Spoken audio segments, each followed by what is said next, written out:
And welcome to day 2 of the Symposium on Quantum Computing and Artificial Intelligence. I hope you had a restful evening and are ready to continue exploring the transformative potential of these groundbreaking fields.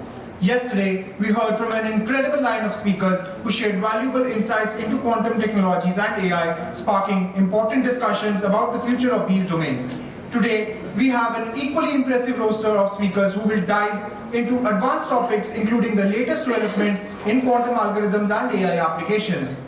I encourage everyone to engage actively with our speakers and each other as we explore innovative ideas and collaborate on solutions to pressing challenges. So, without further ado, let's kick off day 2. It is my honor to invite Professor A.R. Usha Devi, Senior Professor in Department of Physics at Bangalore University, to the stage. Please join me in welcoming her as she shares her insights with us today.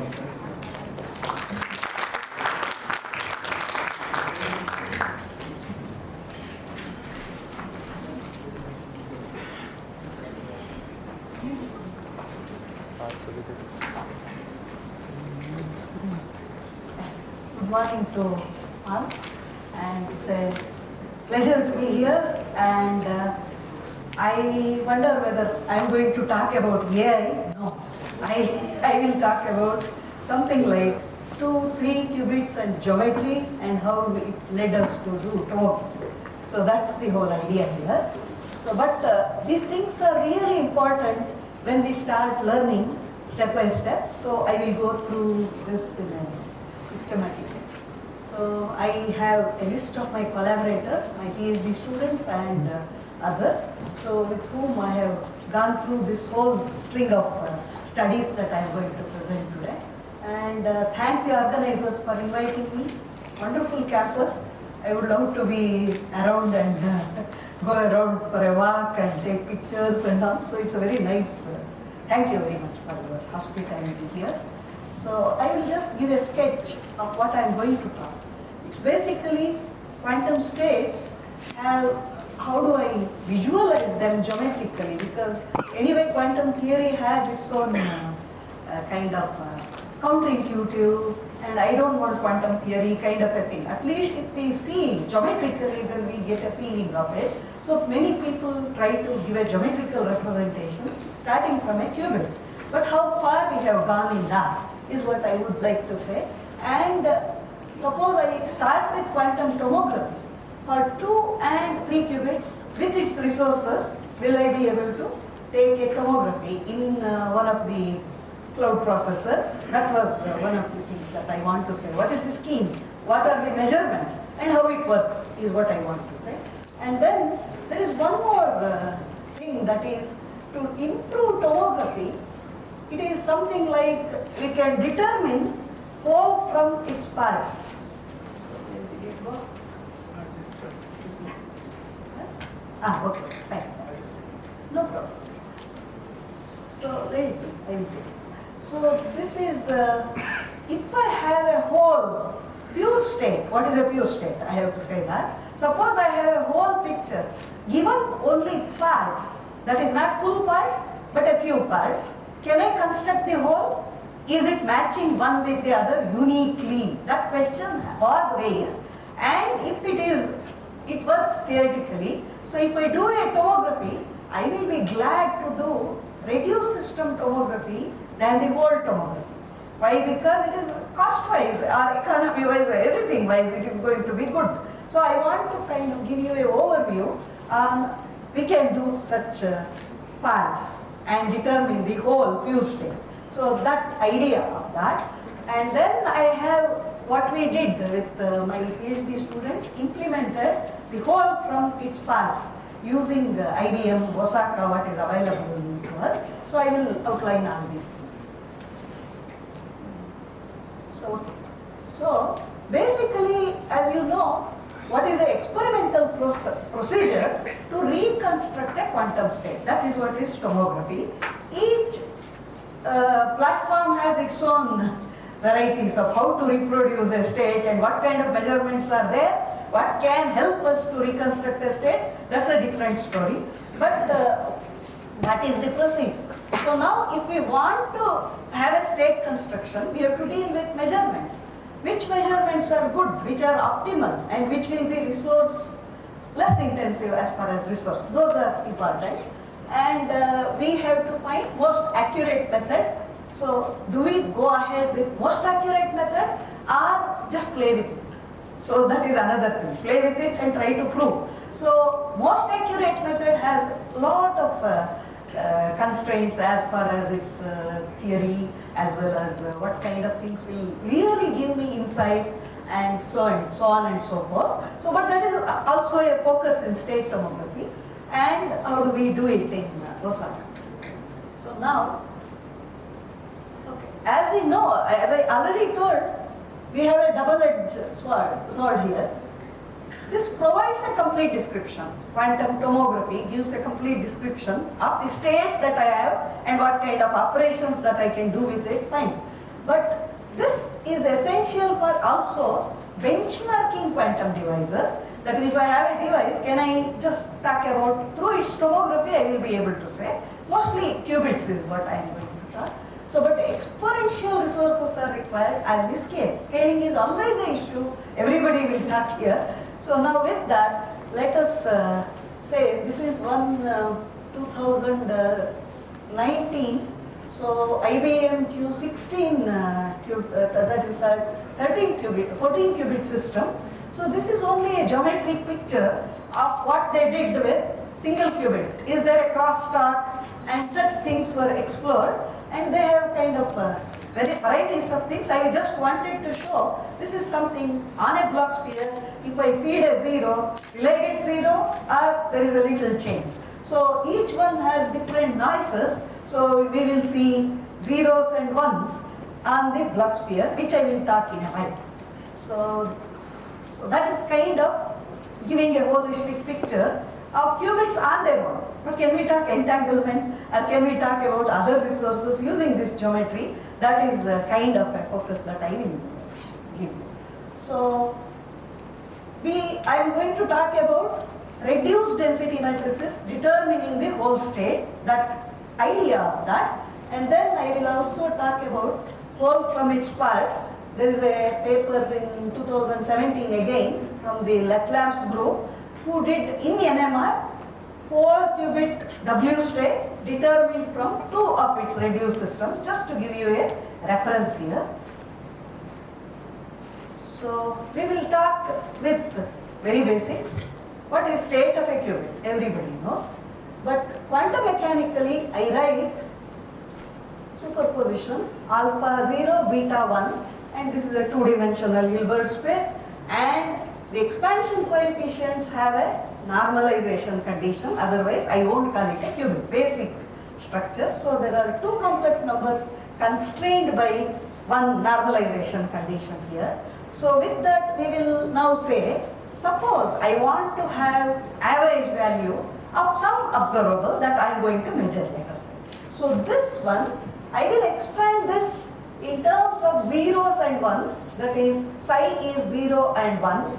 And I have, again I expand this psi explicitly shown. So then I call this A00 as a matrix element A00, A01 and so on. So then coefficients I will write it as rho 00, rho 01, etc. And this gets a structure that is trace of 2 matrices, A with something called as rho, and rho is called a density matrix, density operator for qubit. So now once I have this density operator has psi back-to-back projector, so that has some properties and so on. So now with this, we will easily see that rho squared is rho, that is called a pure state, and there are other cases where we have not pure states also. That is, I may have mixed states, that is like saying, statistically speaking, I may have a fair coin in one box, biased coin in one box. I will take 30% of fair coin and 70% of mixed biased coin and put it in a box. When I do an experiment, what is my kind of probability of such a state? It is mixed statistical mixture. So like that I can have quantum states which I create with some probabilities.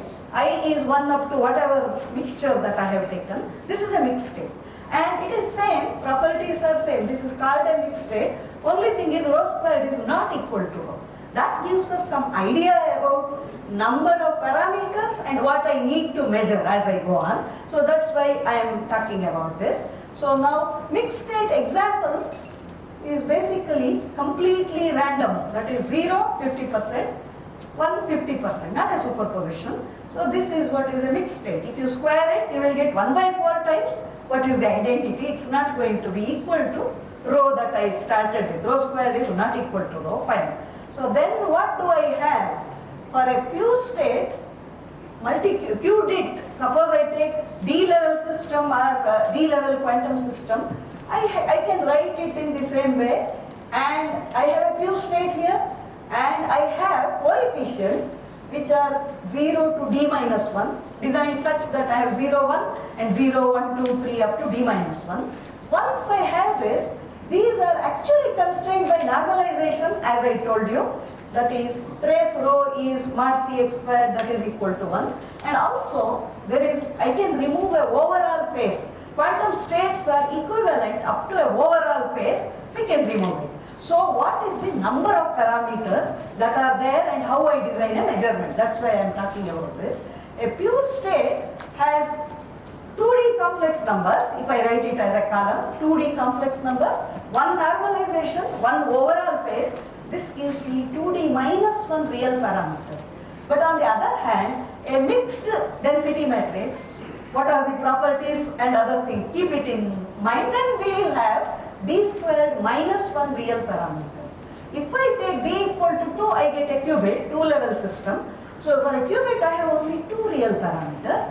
And for any mixed state, I have D squared is equal to 4, 2 into 2 squared, 4, 4 minus 1, 3 parameters.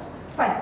So now we will take a pure single qubit state that is generally written in terms of a parameterization, very well-known parameterization. I write it in terms of theta and phi. Where does theta changes, how it changes, phi changes. We have these things.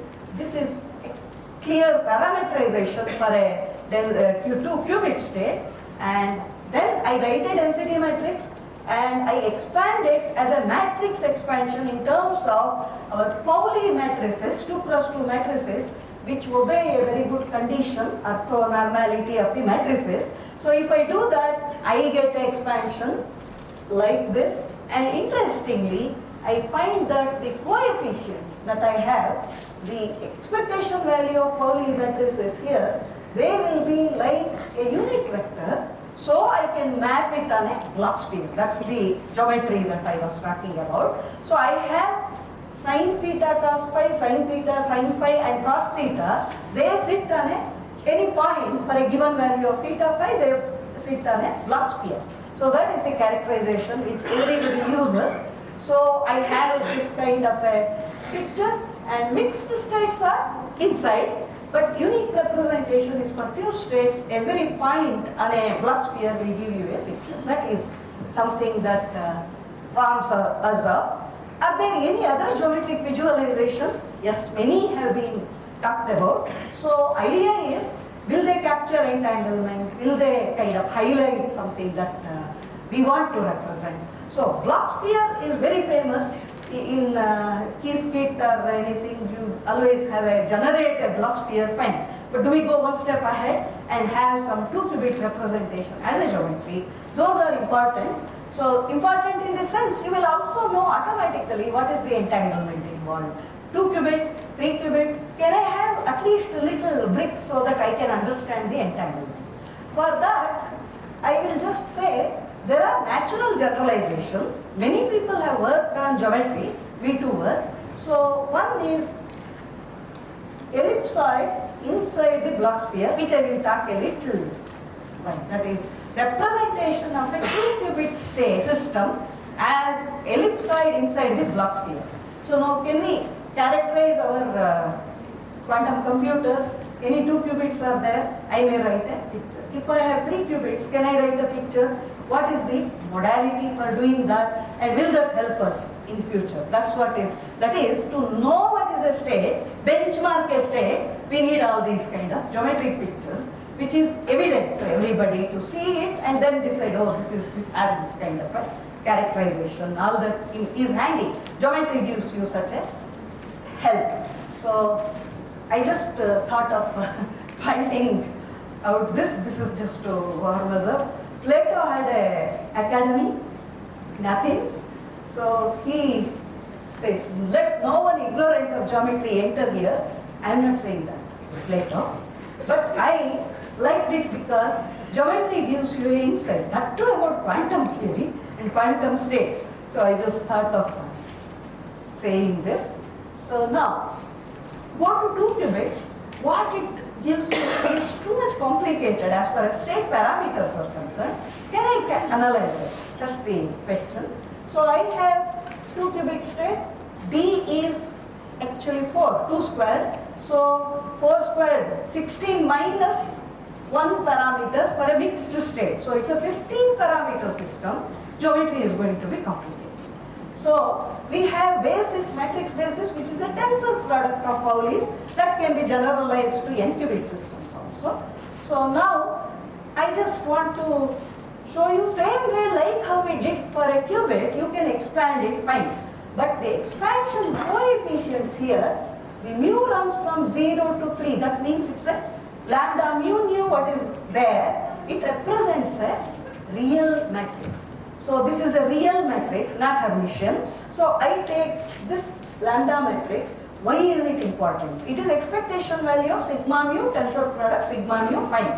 But this lambda has very elegant properties which can be used to develop a geometric representation. That's what I want to highlight. So like single qubit Pauli expectation values, they have a good transformation. If I move from one point in Bloch sphere to other, it's a rotation.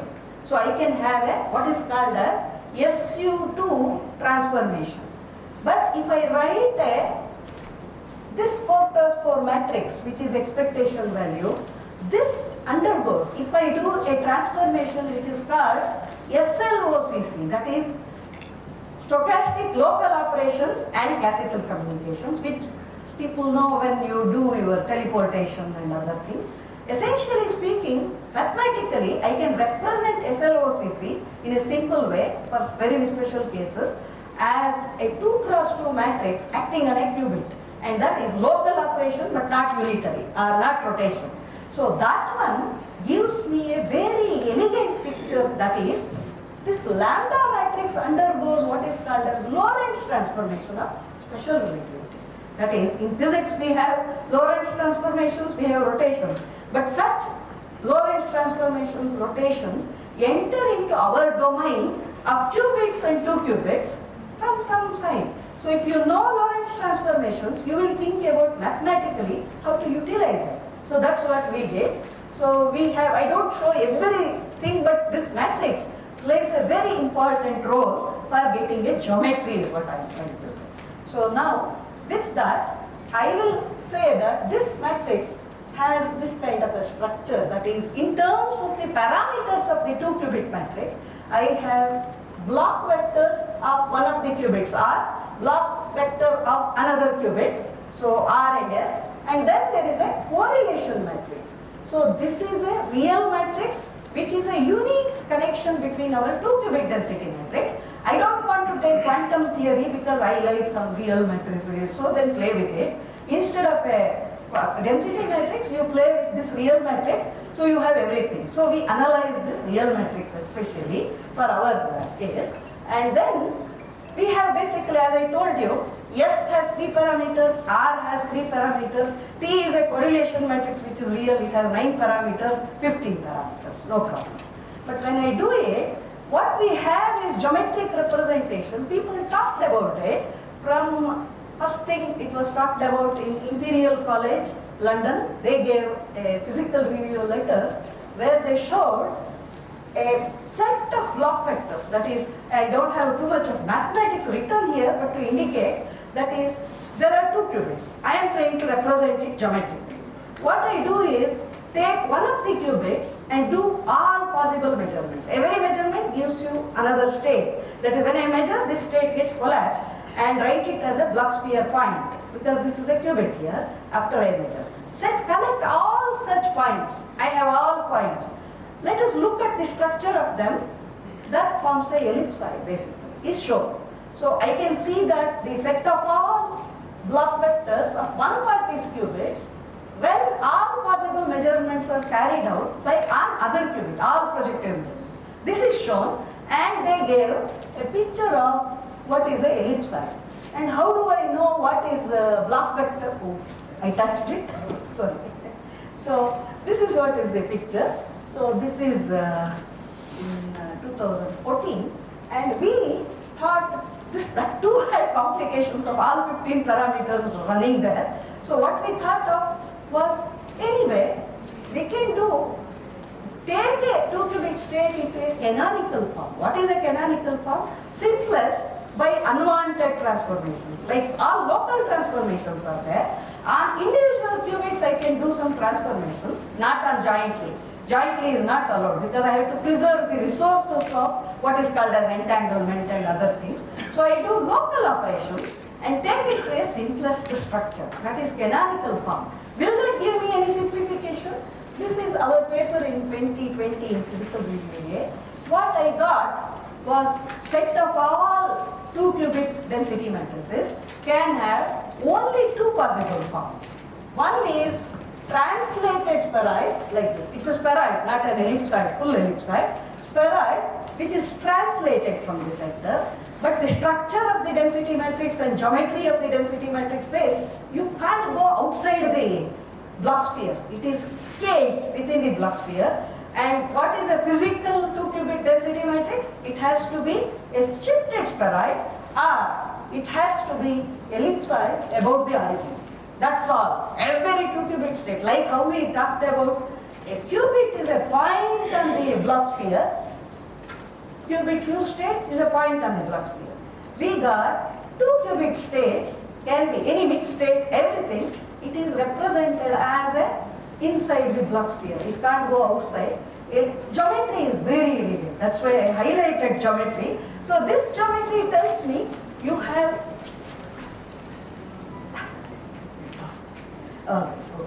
so we have this kind of a picture. So I have kind of, it is nice to see that I can achieve this. How did we achieve it? Details wise, the lambda matrix that I showed you, that is real 4x4 matrix and Lorentz transformation on it. So that gave me this kind of a picture. So we were very happy, and our idea was, can I characterize a 2-qubit density matrix or 2-qubit state in any system, characterize it like these pictures. That will give you, like how we showed IBM Melbourne, all 13 qubits, all are given by Bloch vectors of an individual qubit. That can only tell you whether we have crosstalks or no crosstalks kind of things.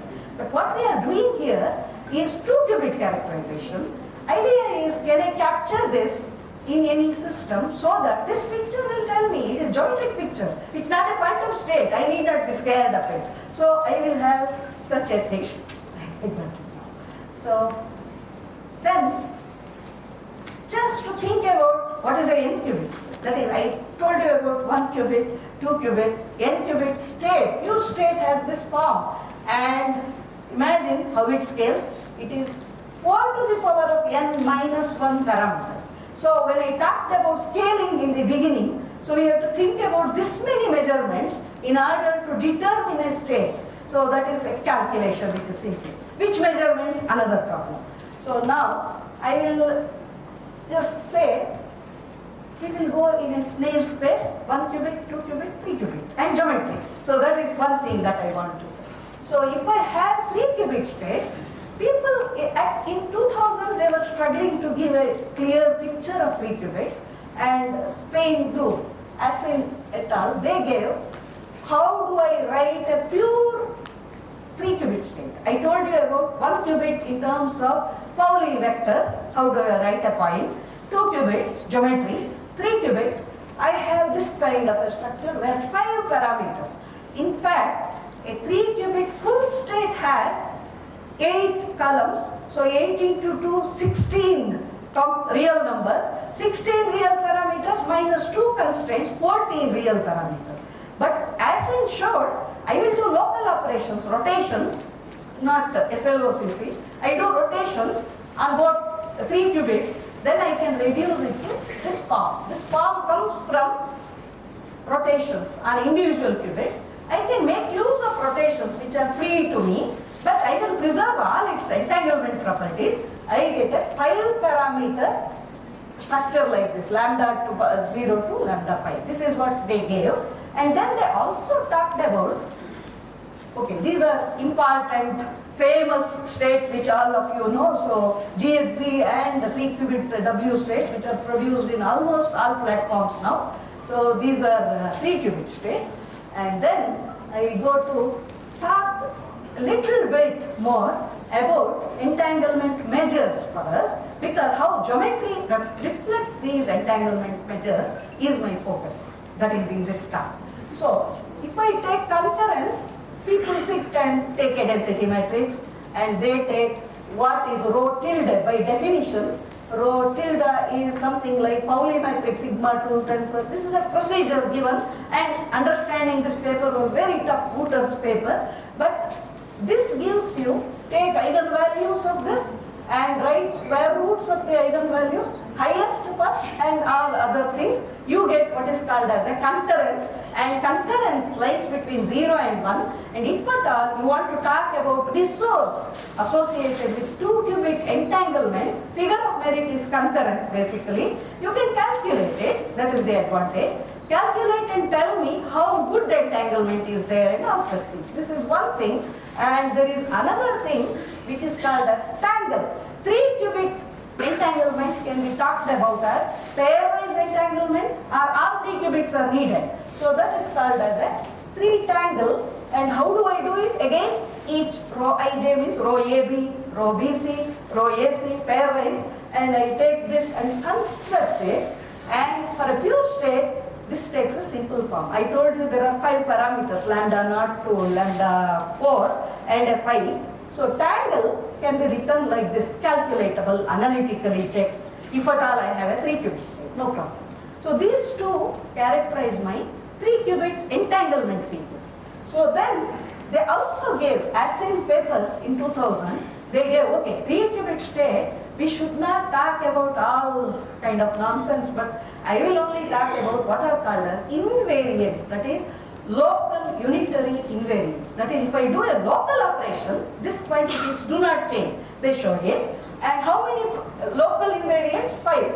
So if you have these 5, you will be able to revert back to your parameters lambda naught, lambda 1, invertible. Fine. So they gave a set of invariants, and then they talked about what is the significance of these invariants. A state parameters are little messy. I want elegant structures. They are local invariants. I take these local invariants and read what is entanglement. That is the idea here. Once I do that, I will understand that first 3 are bipartite concurrences. Take AB with C, what is the concurrence kind of thing. So that is talked about by first 3 invariants. If I sit and calculate not state parameters but invariants, I will get this picture. And I pi is anyway related to tangle. So I4 there, it had no known significance. People debated over it for till recently. That's what we noticed. There is an invariant. Why is this invariant important? I can invert back to state parameters, that's all. But is there a meaning? All others had a meaning. I4 did not have any meaning. That is a theoretician's obsession on finding meaning with everything. I4, lot of discussions, lot of data collection from 3-qubit states, and it was a question mark. So what we tried to do, the latest paper in 2024 by us, we didn't want local unitary operations. We took SLOCCR, what is a Lorentz transformation, and the real matrix lambda of a 3-qubit state. Details are there in the paper, but we tried to see. It gave us a very intelligent and nice picture. That's what I wanted to say. So this paper told us I can find invariants in addition to local unitary invariants. So what are they? They are invariants under local operations which are not necessarily unitary. So I may have some 2 cross 2 matrices which are which are invertible, and I may do that. It is something like I have a coordinate system XYZ and I do a rotation, it goes to X prime, Y prime and Z prime. That is represented by a 2 cross 2 unitary matrix with determinant 1. But if I have a local operations, it is something like what you might have learnt as linearly independent vectors, not orthogonal vectors anymore. 3 vectors which are orthogonal, I will take them to some linearly independent, some kind of a Gram-Schmidt procedure can bring it back, no problem, but I can do that. What is it represented by a 2 cross 2 quantum matrix? It is SL2C if I take it, and that SL2C matrix is related to Lorentz transformations. And interestingly, what I showed you as a real parameterization of our density matrix, it respects this kind of Lorentz transformation. I can play with Lorentz transformation, knowledge of Lorentz transformation by physics people, and then I can reduce the states into a simplest canonical form. That's what we did in this latest paper, and we wrote these invariants.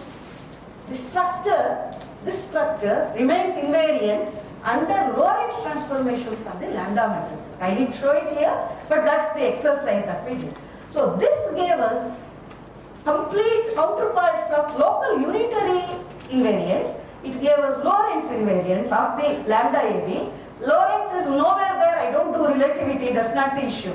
But it's the question of how do I characterize under stochastic local operations, what are important parameters. They are given by these 5. They are equivalent, and I can produce all our lambda naught, lambda 1, etc. invertible, no problem. But now geometry with this. So we got, I can have each of the 2-qubit reduced systems can give me a geometry. What kind of geometry? Very interestingly, each reduced state of a 3-qubit whole pure state. I have a 3-qubit whole pure state, and I am writing geometry for the 3-qubit state. I write reduced system geometry. That is ellipsoid inside the Bloch sphere, which I talked about. So I have a set of 3 such things. 3 spheres represent my 3-qubit system, 3 Bloch spheres, and inside that I have an ellipsoid. That is a complete SLOCC characterization of a 3-qubit. That's what we did. And this has major axes. One of them is one semi-axis of the ellipsoid. There are 3. One is 1. Other 2 are concurrence divided by square root of concurrence square plus a tangle. It was very happy, it all fell into analytical structures, and I can give a picture of 3-qubit states in that way. So we thought of using that kind of a geometry. That is, I have to have 3 Bloch spheres for 3-qubit system, 3 Bloch spheres, and inside that I can talk about what is concurrence, what is tangle by looking at the ellipsoid picture. That is as ready as possible, ready food available to us. With that, I can characterize a 3-qubit system. So now with that, I will move to the other thing that I was telling you. Aristotle had said the whole is greater than the sum of its parts. So that is in a different context, but I just want to attract your attention to say, can I construct a whole from its parts in scientific way? That is, if I am given a n-qubit state, I only do measurements on a few parts of its system, and then can I get the whole state? So this question takes its own form in quantum theory, and that was addressed earlier by, okay, this is a puzzle that we all play, but all parts are given, then I will repeat it. As a child, we play, all parts are given. But only a few parts are given, then can you uniquely fit it to talk about the whole system? Do I lose any correlations? That kind of a question was asked as early as, again, 2002. And they spoke about almost every pure state of a 3-qubit system is completely determined by 2 of its 2-particle density matrices. I don't need field, 2 of its 2-particle density matrices. That is what was written by Wouters again, Sandu, Popescu, and Linton. So we were very attracted to this again aspect. And another paper gave a construction, that is, this is by Hungarian mathematician, physicist Giossi, gave a construction, giving 2-qubit density matrix of a 3-qubit pure state. So what is the result of whole from its parts? they first did take a 3-qubit pure state. Then there is a unique unmatching connection with two of its reduced density matrices. They will give me the whole state uniquely. No second state exists. So I can construct a whole 3-qubit state. So that means whole pure state, that is again, one more thing that I have to say here is classical probability theory. If I take, I may have 3 variable probabilities. I may have 2 particle reduced, marginal probabilities. I can construct a whole set of probabilities, but that's not unique. There is no uniqueness condition. Sandu, Popescu, Wouters and all, they showed quantum theory has a uniqueness in it. You don't have any other thing. These 2-qubit systems match only with this. This is like our own fingerprint. So nobody else shares it, kind of a thing. So that is what was there, and we have a construction part. Give me 2-qubit density matrices. If they belong to a 3-qubit state, I will have a construction. Was told in 2004. What we try to do is to do it in IBM. That is, if these are there, can I do an experiment, tomography experiment, and start with this. This is the part of 3-qubit tomography that we carried out now with all this background here. So now we have, as you know, these are almost everybody knows about writing these kind of circuits and lines and in the QSK. What are universal gates, how many 2-qubit gates are needed, how many single-qubit gate is needed. So now this is, so we need how many measurements? If I have 1 qubit, I may do 3 Pauli measurements, that is X, Y and Z gate measurements I should do, and then it is 3. If it is 2 qubit, 15 Pauli measurements, usually, that's what is to be done. And 3 qubit, I need 63 Pauli measurements. And how can one carry out these measurements? That is, any quantum computer that they have, it only gives Z measurements. That is the standard. That is, I read out probabilities of getting 0, probabilities of getting 1. So now, basically, standard Z measurement, read out 0 probability, 1 probability. But for X, I know, do a rotation, take the X to its Z thing, and then do a measurement. Because my measurements are constrained to be Z measurements, but converted, that we know. So we have this kind of a X measurement, Y measurement. So these are our measurements. So X measurement has, before I do a Z measurement, I have to have a Hadamard. And if it is Y measurement, I have to have Hadamard, phase gate and a Hadamard. And then Z measurement is plain, that is embedded in our system. Fine. But I am not happy with these numbers there. So we found some papers because we have to do an experiment. And to tell you with openness, we have open access only for 10 minutes in a month. I don't want to pay money, I don't have money. So I will not pay 10 minutes in a month. So my student is registered. Fine. IBM computer, it gives you 10 minutes in a whole month. And you design your measurements. So our constraint made us choose not Pauli measurements. Can I do something else? We searched and we found that there is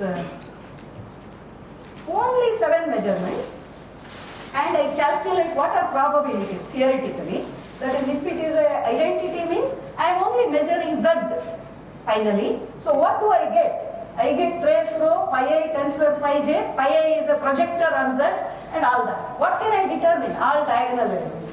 So we found that imaginary part, real part, entire state can be done. Theoretically it is fine. This was mentioned in 2021 paper in IBM, they had implemented in some other context.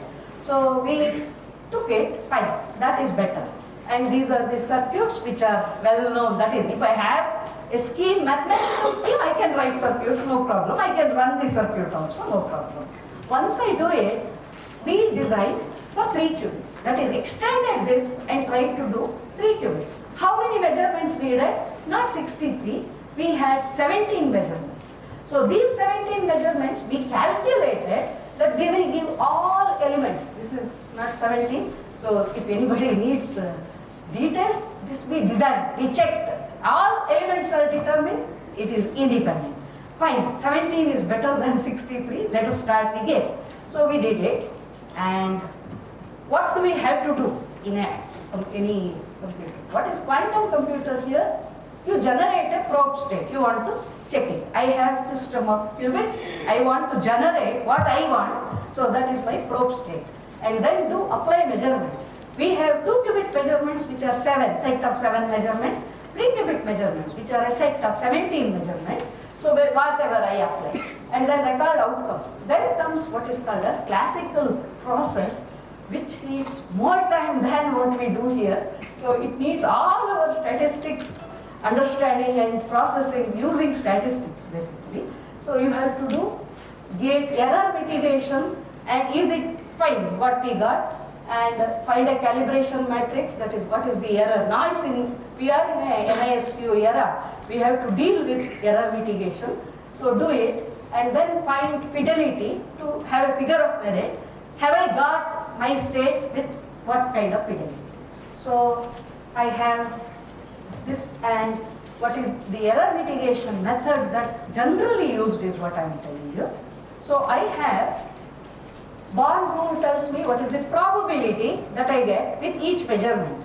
I have a measurement and I get probabilities. That's what we do in an experiment. Be it X measurement, Y measurement, whatever. I write that, implement it in a circuit, I get these as outcomes. But these outcomes, I determine it. But number of times the circuit is executed, that is shots, we call it shots. And then I get a calibration matrix for a single qubit that is given by, this is F naught I. Whoever looks at the IBM architecture will get these things, but it is dynamically changing. Today what it is, it's a evolving system, we have to check calibration matrix every time. So this is probability of correctly finding 0. I input a 0, do I get 0 100%? No, I get 1 also. So that is this cross matrix. So I construct this, and according to the error analysis, the calibration matrix is found, and for 2 qubits, I treat each of the individual qubits as individual, no crosstalks, no entanglement between them, whatever, it is there. In such a case, I will construct error matrix for 2 and 3 like this, and then corrected one is a F inverse on the probability vector. F is what is the calibration matrix, we find that. So with that, error mitigated, and without error, one has to calculate. Having done that, so we carried out our experiment in open access IBM quantum processor, Osaka, 127 qubit processor. You may ask me, we need a 3-qubit system, why 127? We don't have a choice. All systems are retiring, 5 qubit, 7 qubit, even IBM Osaka has retired from now. So we had to do an experiment, which is the best, what is available with less time. Everything is busy. So Osaka was available, and we checked in the architecture and which has better C-0 error and kind of things.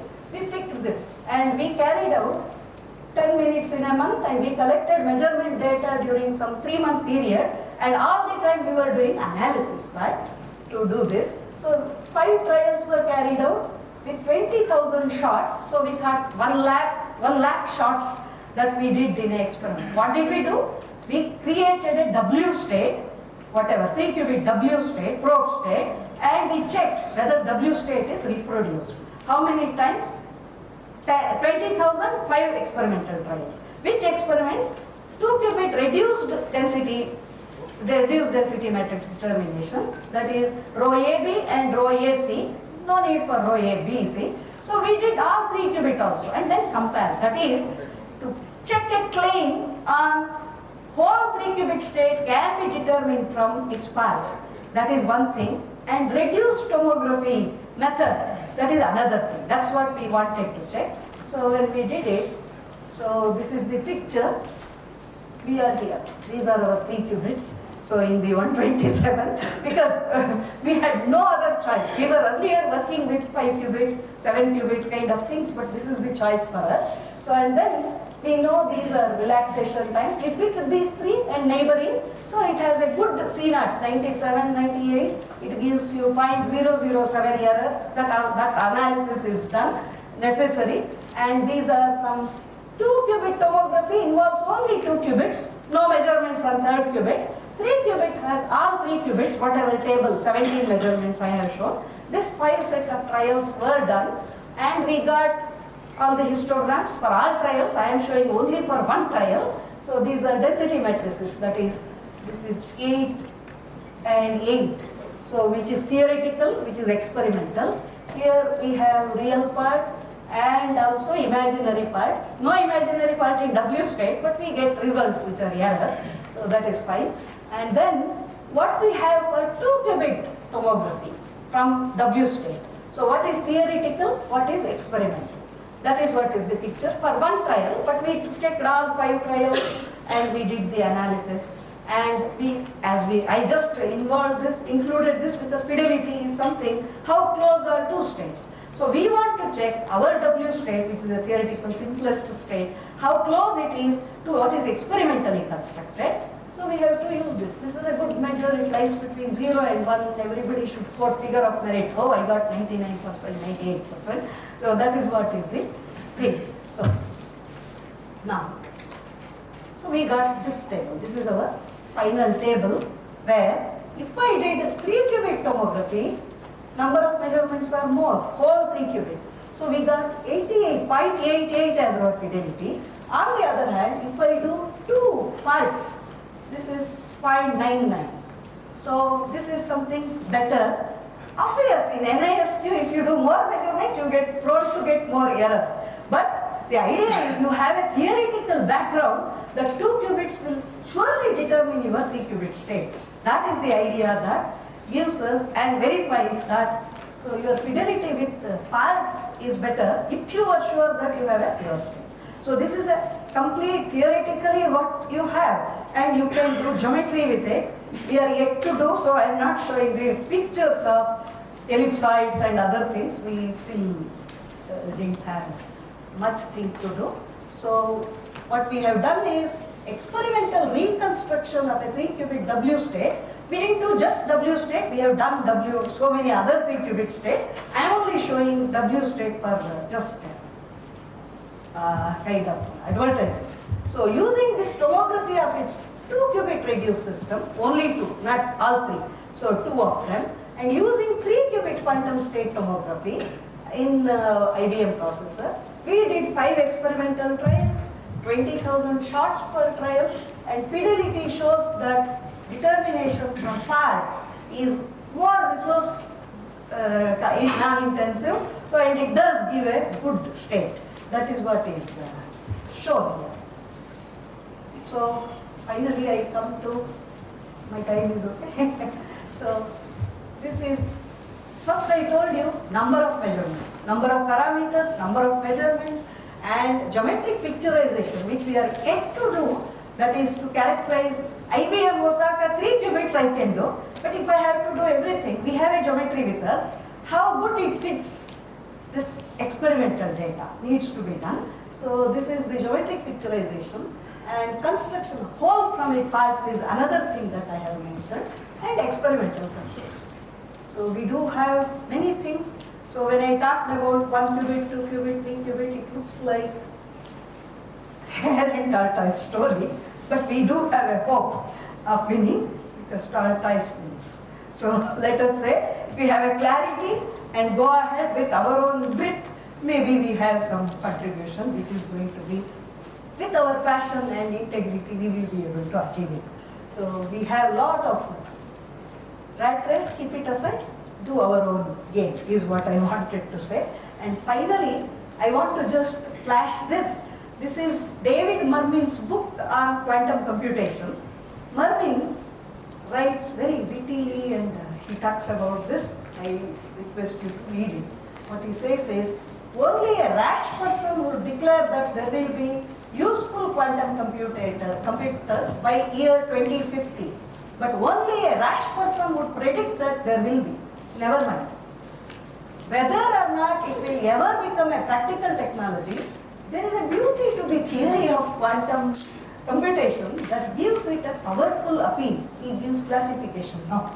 He says, lovely branch of abstract mathematics, and then B, generalization of the paradigm of classical computer science that had completely escaped the attention of computer scientists until the 1980s. That is what is missing, so that needs to be done.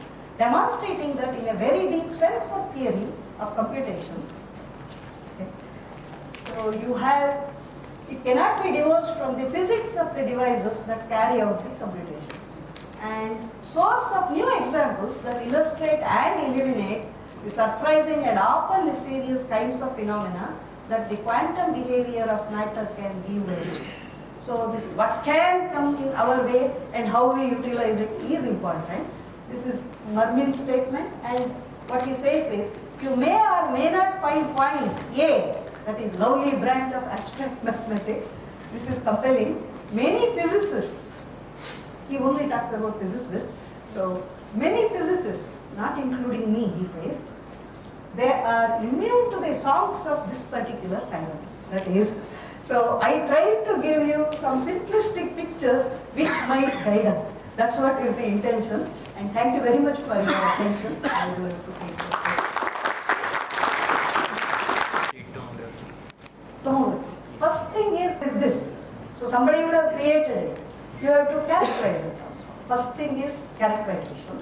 And also to show quantum advantage in a device, you should do tomography. How error? See, quantum computer is simply a set of qubits or whatever we have.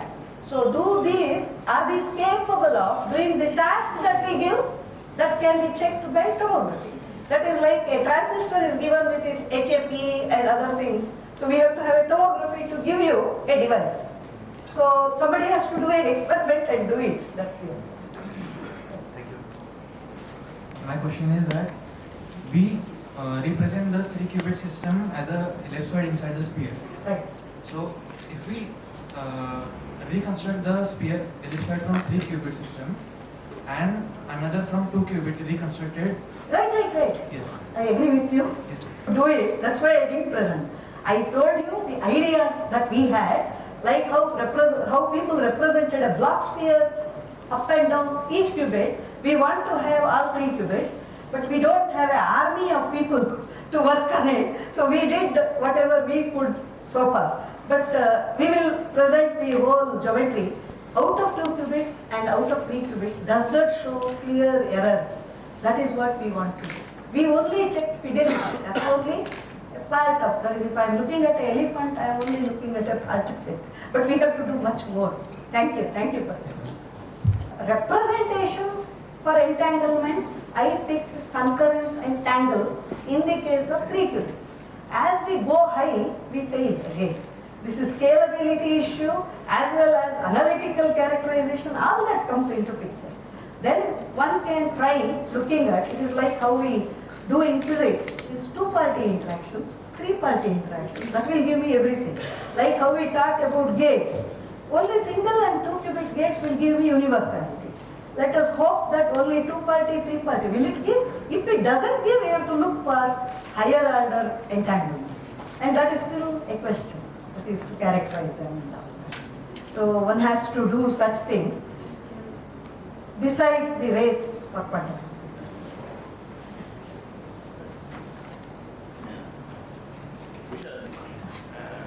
The mixed state, they would reside inside your ellipsoid? Yes, all. All of them. Then in the equatorial plane, it seems to suggest the amount of mixed states is far. Yeah, volume of this, see, it's about entanglement, concurrence and all that. If it is line-like thing, it's separable. So such characterizations can be done with the picture, actually. So it is a great detail as far as mathematical analysis is concerned, but the final results are very elegant.